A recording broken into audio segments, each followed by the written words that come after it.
The programs reside in the secondary memory, that is the disk. They must be brought in the main memory from the secondary memory because CPU has a direct access to the main memory.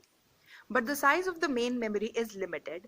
Therefore, to maintain the degree of multi-programming, a process can be swapped temporarily out of the memory to a backing store and then brought back into the main memory for continuing its execution. So that the concept of swapping, that is changing the memory location from secondary to main and from main to secondary as and when needed. Let us understand it with the help of an diagram. We have a main memory in which certain memory location is reserved for your operating system and other for your user space, where actually the application programs are stored. And we have a backing store which is nothing but a disk.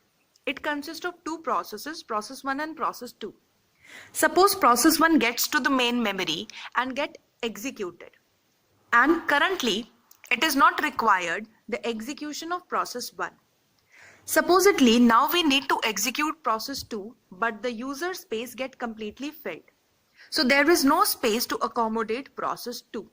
In that situation, we can apply the concept of swapping and move out the process 1 from the main memory and swap in process 2. This can be done vice versa. For example, in the near future, we again want to execute process 1, which is not in the main memory, and the main memory is filled. So in that situation, now the process 2 can be swapped out from the main memory and temporarily stored back into the backing store, and we can put the process 1 again to the main memory.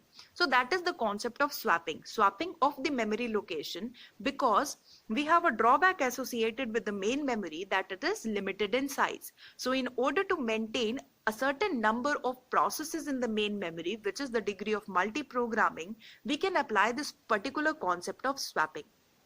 Now, swapping is a concept, and overlays, which is the next topic that we are going to cover, is the implementation of swapping, and also it is the most important concept as far as the university examinations is concerned.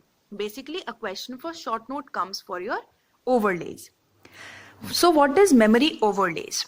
If the size of a process is greater than the amount of memory allocated to it, then overlays are used to execute such programs. The idea of overlay is to keep in memory only those instructions and data that are needed at a given point of time. When other instructions are needed, they are loaded into the space that was occupied previously by the instructions that are not needed any further, which is nothing but the process of swapping. So in order to understand overlays in a much better way, let us look at an example of two-pass assembler. A two-pass assembler is a program that does two tasks. Now, in order to understand what a two-pass assembler is, consider the basic functional programming of C. In C, suppose you are developing a code for a calculator with the help of functions. It has two functions, one for addition and other for subtraction. So what a calculator function does, it does two tasks, one of addition and other of subtraction. Similarly, a two-pass assembler is also a program that does two tasks. One is the construction of a symbol table and second is the generation of a machine code. It is named such because it is partitioned into two passes, that is pass 1 and pass 2. The sizes of the component are as follows. Now the two-pass pass assembler has following components: a pass 1 which is of 70K, a pass 2 that is of 80K in size, a symbol table that is a 20K, and a common subroutine which is of 30K. Now the symbol table and the common subroutine is used by the both passes. Again, get back to the example of a simple calculator. We have two functions, addition and subtraction, which basically adds two variables. Addition, do the addition of A and B, and subtraction subtracts the two variables A from B, right? So addition and subtraction are two different functions, but they need the two variables. These two variables are common among both of them. Similarly, pass 1 and pass 2 are two independent functions, but they require symbol table and common subroutine. Therefore, the total size of the assembler becomes the addition of all these four components, that is 200K.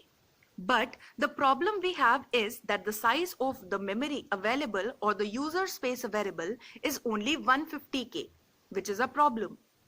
Now, what is the concept of overlay is to execute a total 2-pass assembler which size is 200K into a memory space which is 150K, that is lesser than the required size. How it is done, let us see. What we can do is to define two different overlays, as we know that there are two passes in the 2-pass assembler that are independent to each other. It is done like by creating two overlays. Overlay A, which consists of a symbol table, subroutine and pass 1, and another overlay which is named as B, also consisting of the symbol table, the common subroutine along with pass 2. We also need to add an overlay driver in order to coordinate among these two overlays. So we can see that the total size along with the driver for overlay 1 comes out to be 130K, and the total size of overlay B along with the driver is 140K, which is less than the available size, that is 150K. So what is to be done is to first load overlay A into the memory and execute it independently to the overlay B.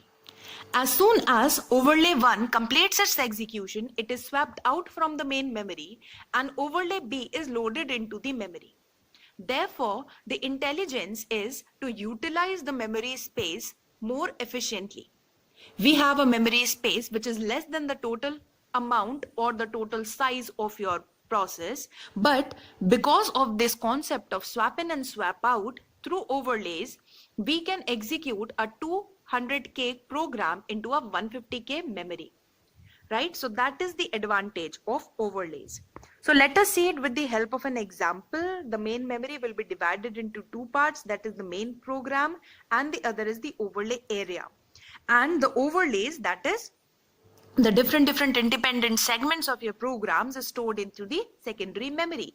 As and when needed, the overlays are swapped in and swapped out from the main memory, and thus we can execute our programs.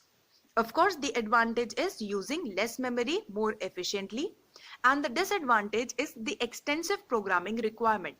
Obviously, the burden will increase on the developer, because he has to divide its code into independent segments and club it into the overlays.